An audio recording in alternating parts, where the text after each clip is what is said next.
welcome back to Family Remote.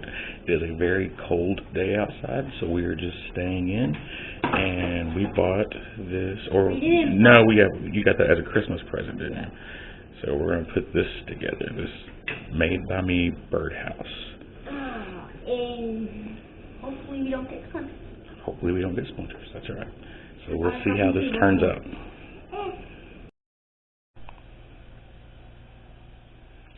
Coming along pretty good.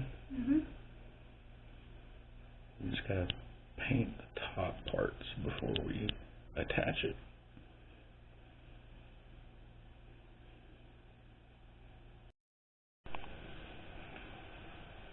Well, we've got it put together. Now it's just decorating.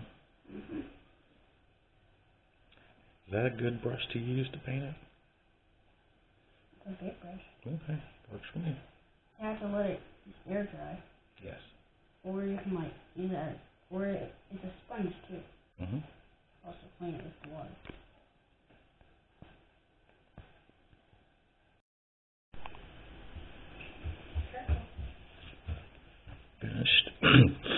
Finished project. I think you did pretty good, don't you? Yeah.